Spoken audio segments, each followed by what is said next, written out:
सगळ्या महाराष्ट्राला नको असलेला शक्तिपीठ महामार्ग मुख्यमंत्री देवेंद्र फडणवीस हे आपला ड्रीम प्रोजेक्ट म्हणून लाजून पाहत आहे। वास्तविक पाहता या महामार्गाची काही एक आवश्यकता नाही आहे। ज्या देवस्थानाच्या नावाखाली हा रस्ता होतोय त्या पंढरपूर असेल, तुळजापूर असेल, औंढा नागनाथ असेल, परळी वैजनाथ असेल, कोल्हापूरची महालक्ष्मी असेल, आदमापूर असेल, नरसोबाची वाडी असेल, औदंबूर असेल, या देवस्थानांना जोडणारे रस्ते आधी आहेतच। आणि आजपर्यंत यापैकी एकाही देवस्थानाला जाता असताना ट्रॅफिक जाम झालं आणि भक्तांची फार मोठी तारांबळ उडाली असं कधी झालेलं नाही आहे। मग असं असताना देवांचं नाव घेऊन नवा रस्ता करायची काय आवश्यकता आहे? एकतर या रस्त्याला बरोबर समांतर असा नागपूर रत्नागिरी राष्ट्रीय महामार्ग आधीच अस्तित्वात आहे। नुकतंच त्याचं नूतनीकरण झालेलं आहे आणि तो अतिशय उत्तम आहे। वेळ त्याच्यामधून वाजते 120च्या स्पीडनं आत्ता सुद्धा त्या रस्त्यावरून आपण प्रवास करू शकतो। मग हा एक्सप्रेस हायवे कशासाठी? पण तो रस्ता क्षमतेच्या केवळ 25% चालतो।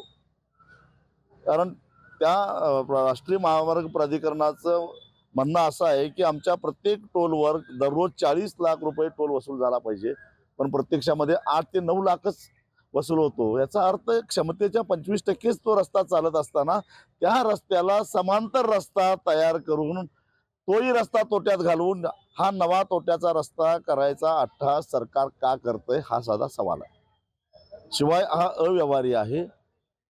राष्ट्रीय महामार्ग प्राधिकरण म्हणतंय की आम्ही 6 पदरी रस्ता एक्सप्रेस हायवे करायला 1 किलोमीटरला 51 कोटी खर्च करतो, तर यांचा 1 किलोमीटरचा 117 कोटी खर्च दिसतो। हे काय गौडबंगाल आहे? ठेकेदार पोचण्यासाठी, राजकीय नेत्यांना पैसा पुरवण्यासाठी हा महामार्ग आहे का? कारण हे 1 लाख कोटी रुपये शेवटी जनतेला टोल रूपानं परत द्यावे लागणार आहेत। त्यात सरकार 1 रुपया सुद्धा घालणार नाही आहे।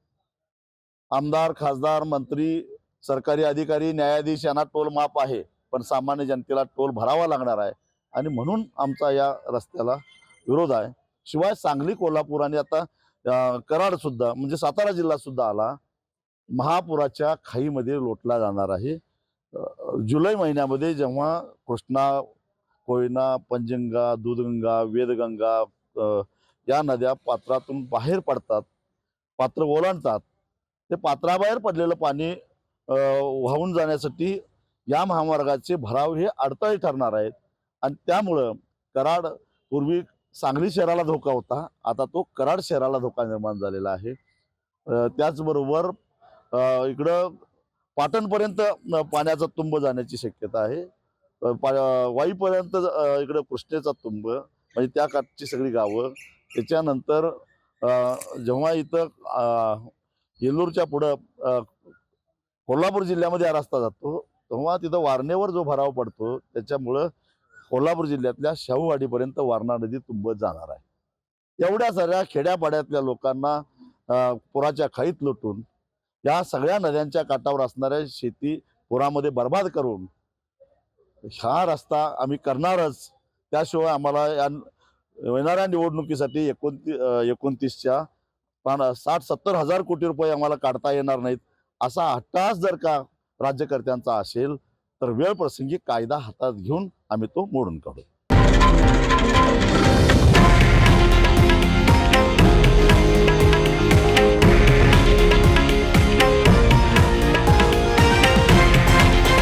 हे आहे देशातील नंबर 1 न्यूज नेटवर्क आणि आपण पाहत आहात TV9 मराठी, एकमेव।